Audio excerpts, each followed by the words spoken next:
Hello everyone. BSc first year के पिछले video तक हमने इवोल्यूशन के बारे में डार्विनवाद तक पढ़ा था। आज के इस वीडियो में हम बात करेंगे म्यूटेशन थ्योरी ऑफ इवोल्यूशन या उत्विकास के बारे में दी गई उत्परिवर्तन की थ्योरी। तो बात करते हैं म्यूटेशन थ्योरी ऑफ इवोल्यूशन या उत्विकास के बारे में दी गई उत्परिवर्तन की थ्योरी। इससे पहले जो है वो लेमार्कवाद सबसे पहले आए थे इवोल्यूशन के लिए थ्योरी लेके।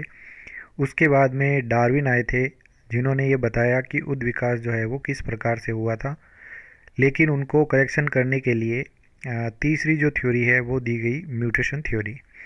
It was proposed by a Dutch botanist Hugo de Vries. ये जो थ्योरी है वो दी गई डच वैज्ञानिक जो थे, ये वनस्पति वैज्ञानिक थे जिनका नाम था ह्यूगो डी व्रीज। इन्होंने 1901 एडी यानी 1901 ईसा बाद में उन्होंने ये अपनी थ्योरी दी। In his book entitled species and varieties their origin by mutation. इन्होंने अपनी पुस्तक में ये थ्योरी जो है वो दी थी, म्यूटेशन थ्योरी ऑफ इवोल्यूशन, जो कि उस बुक का नाम था स्पीसीज एंड वेराइटी, यानी जातियाँ तथा विभिन्नताएँ, उनकी उत्पत्ति और जो है वो म्यूटेशन के द्वारा किस प्रकार से हुई, यानी उत्परिवर्तन के आधार पर ही उन्होंने इवोल्यूशन को जो है वो डिस्क्राइब किया था। He worked on evening primrose, यानी उन्होंने अपना जो कार्य है वो किया था इवनिंग प्रिमरोज पादप पर, जिसका साइंटिफिक नाम है ओइनोथेरा लेमार्कियाना। तो इन्होंने इस पादप पर अपने सभी प्रयोग किए और उसके बाद में इस प्रकार की ये थ्योरी दी थी। तो अब बात करते हैं उस एक्सपेरिमेंट या प्रयोग के बारे में जो ह्यूगो डी व्रीज ने इसके लिए दिया था। ह्यूगो डी व्रीज कल्चर्ड ओइनोथेरा लेमार्कियाना इन बॉटनिकल गार्डन्स एट एम्स्टर्डम। तो ह्यूगो डी व्रीज ने ओइनोथेरा लेमार्कियाना पादप को संवर्धित किया वनस्पति गार्डन के अंदर, वनस्पति उद्यान जो था एम्स्टर्डम में, वहाँ पर उन्होंने इस प्रकार के पादप जो है वो संवर्धित किए। The plants were allowed to self pollinate. तो ये जितने भी पादप थे इन्हें सेल्फ पॉलिनेट होने के लिए छोड़ दिया था, यानी कि इनमें स्वपरागण की क्रियाविधि जो होती है नेचुरल तरीके से वो होने दिया। And next generation was obtained, और उन्होंने इसकी अगली पीढ़ी जो है वो प्राप्त की सेल्फ पॉलिनेशन के द्वारा। The plant of next generation were again subjected to self pollination to obtain second generation. अब जो उन्होंने पहली बार जो प्राप्त किए थे पादप फर्स्ट जनरेशन के, उसके बाद में अगली जनरेशन के जो पादप थे उनमें पुनः सेल्फ पॉलिनेशन या स्वपरागण की क्रियाविधि होने दी और उसके बाद में उन्होंने इसकी सेकेंड पीढ़ी प्राप्त की। The process was repeated for a number of generation, और यही प्रक्रिया जो है उन्होंने बार बार दोहराई और उसके द्वारा कई प्रजातियां जो है, यानी इनकी कई जनरेशन या कई पीढ़ियां जो है वो लगातार प्राप्त की थी। इसके बाद आते हैं ऑब्जर्वेशन, यानी उन्होंने ये जो प्रयोग किया उसमें क्या क्या उन्होंने नई चीज़ जो है वो देखी थी। Majority of plants of first generation were found to be like the parental type. तो अधिकांश पादप जो थे जो कि फर्स्ट जनरेशन यानी प्रथम पीढ़ी के अंदर प्राप्त हुए थे, वे सभी पादप पेरेंटल टाइप के थे, यानी पैतृक जो पादप थे उनके समान ही वो दिखाई देते थे। And showed only minor variation, और इस प्रथम पीढ़ी के अंदर बहुत ही कम विभिन्नताएं उन्हें देखने को मिली। तो जो पेरेंटल पादप लिए, यानी जो मूल पादप थे पैतृक पादप, उनके द्वारा उनके अंदर जब सेल्फ पॉलिनेशन हुआ तो उनको जो है F1 पीढ़ी यानी इसकी प्रथम पीढ़ी प्राप्त हुई। तो ये प्रथम पीढ़ी के अंदर उन्होंने देखा कि अधिकांश जितने भी पादप है वो सभी अपने पैतृक पादपों के समान ही है, उनमें बहुत ही कम विभिन्नताएं उनको देखने को मिली थी। But 837 out of 54,343 members were found to be very different in characters.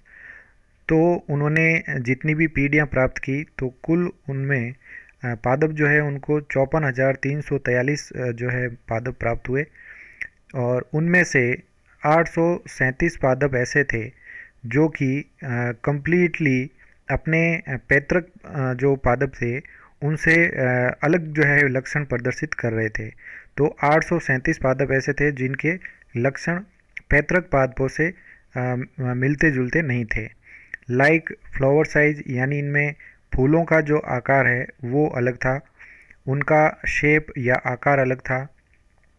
And arrangement of birds, यानी कलिकाओं की जो व्यवस्था थी पादप के अंदर, वो पूर्ण रूप से इन 837 पादपों के अंदर उन्हें जो है वो चेंज मिली थी। और साइज ऑफ सीड्स, यानी जो बीजों का आकार था, ये भी उन्हें अलग प्रकार को देखने को मिला। तो ये सभी जो चेंजेज है ये उन्होंने 54,343 पादपों में से जो 837 थे उनमें ये विभिन्नताएं उन्होंने देखी थी। These markedly different plants were called primary और elementary species।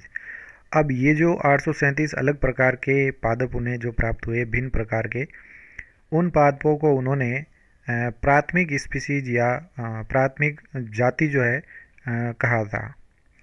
A few plants of second generation were found to be still more different। अब कुछ ऐसे पादप जो थे जिनमें सेकंड जनरेशन के थे वो भी इस प्रकार से अलग जो है उन्हें प्राप्त हुए थे। Finally a new type much longer than the original type called Oenothera gigas was produced. और फिर जो 837 पादप जो अलग प्राप्त हुए थे उनकी अगली जनरेशन उन्होंने जो है प्राप्त की, और उन्होंने देखा कि एक नए प्रकार के पादप की प्रजाति उन्हें मिली जो कि अधिक लंबाई में अधिक थी, जो कि उनके पैतृक पादपों में लंबाई थी उनसे अधिक लंबाई के ये नए पादप उन्हें प्राप्त हुए, और उनको नाम जो है वो दिया था ओइनोथेरा गिगास। और ये जो है पादप जो है उन्होंने प्राप्त किए थे।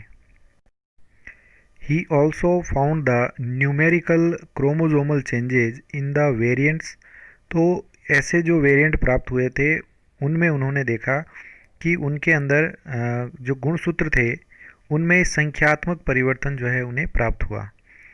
तो जैसे उदाहरण के लिए क्रोमोसोम नंबर जैसे 16, 22, 20, 22, 24, 28 और 30, इस प्रकार से अलग अलग जो है क्रोमोसोम्स के नंबर उन्हें प्राप्त हुए। तो लगभग 30 तक उन्हें जो है प्राप्त हुए थे, जबकि नॉर्मल पादप यानी ओइनोथेरा लेमार्कियाना के अंदर डिप्लॉयड नंबर जो होता है वो 14 होता है। तो 14 तक ही इनके अंदर डिप्लॉयड नंबर होता है, two n number of chromosomes 14 होते हैं। लेकिन जो उन्हें नए पादप प्राप्त हुए जो कि एक नई स्पीसीज के रूप में थे, उनके अंदर उन्होंने देखा कि इनके अंदर क्रोमोसोम के नंबर्स भी जो हैं वो अलग अलग उन्हें प्राप्त हुए थे, किसी में कम थे तो किसी में और भी अधिक ज़्यादा थे। तो ऑब्जर्वेशन के बाद में कंक्लूजन या निष्कर्ष जो है ह्यूगो डी व्रीज ने इनके एक्सपेरिमेंट के आधार पर निकाले थे। पहला कंक्लूजन दिया, the evolution is a discontinuous process. तो उद्विकास जो है या जो इवोल्यूशन हो रहा है ये एक असतत प्रकार का प्रक्रम है, यानी ये कंटिन्यूअस नहीं होता है, डिसकंटिन्यूअस प्रकार से होता है। एंड अकर्स बाय म्यूटेशन, और ये केवल म्यूटेशन या उत्परिवर्तन के कारण ही दिखाई देता है, यानी इवोल्यूशन तभी दिखाई देगा जब उनमें म्यूटेशन होता है। Individuals with mutations are called mutants. अब ऐसे सदस्य पादपों के जिनके अंदर म्यूटेशन या उत्परिवर्तन हुआ उन्हें जो है म्यूटेंट्स या उत्परिवर्त कहा गया। Elementary species are produced in large number to increase chances of selection by nature. अब जो प्राथमिक स्पीसीज यानी जो नई स्पीसीज उन्हें जो प्राप्त हुई वो अधिक मात्रा के अंदर यानी संख्या के अंदर अधिक जो है वो प्राप्त हुई, to increase chance of selection by nature, जिससे कि प्रकृति के द्वारा उसको चयन करने के जो चांसेस है वो बढ़ जाते हैं। तो इसका यह मतलब है कि जो म्यूटेंट स्पीसीज है वो धीरे धीरे अधिक संख्या के अंदर प्राप्त होती है, और ये अधिक संख्या बढ़ाने का रीज़न ये है कि नेचर के द्वारा इन प्रजातियों को सेलेक्ट कर लिया जाए और ये जो है आगे सर्वाइव करे या जीवित रहे। तीसरा कंक्लूजन उन्होंने दिया, म्यूटेशंस आर रीअकरिंग। तो जो उत्परिवर्तन होते हैं ये बार बार उनमें दिखाई देते हैं। तो जितनी भी पीढ़ियाँ आती है आगे की, उनमें बार बार इस प्रकार के म्यूटेशन होते हैं। So that the same mutant appear again and again. और इसके कारण जो है वो उसी प्रकार के जो म्यूटेंट्स होते हैं या उत्परिवर्त होते हैं ये बार बार जो है दिखाई देते हैं। This increases the chance of their selection by nature. और ये जो है नेचर के द्वारा इनका सिलेक्शन करे, इसके चांसेस को ये बढ़ाते हैं। फोर्थ कंक्लूजन दिया, mutations occur in all directions. तो उन्होंने कहा कि उत्परिवर्तन जो है वो सभी दिशाओं के अंदर होता है। सो मे कॉज गेन और लॉस ऑफ एनी कैरेक्टर। तो इसके द्वारा ये भी हो सकता है कि किसी नए कैरेक्टर जो है वो इसके अंदर इंक्लूड हो सकते हैं, यानी पादप जो है नए कैरेक्टर जो है वो धारण कर सकता है, या पहले के कैरेक्टर जो है इनके अंदर लॉस हो सकता है या वो हट सकते हैं। तो किसी भी कैरेक्टर का ऐड होना या उसमें से डिलीट होना दोनों प्रकार का हो सकता है। इसलिए म्यूटेशन जो है वो सभी दिशाओं के अंदर होता है। तो प्रॉफिट में भी हो सकता है, लॉस में भी हो सकता है।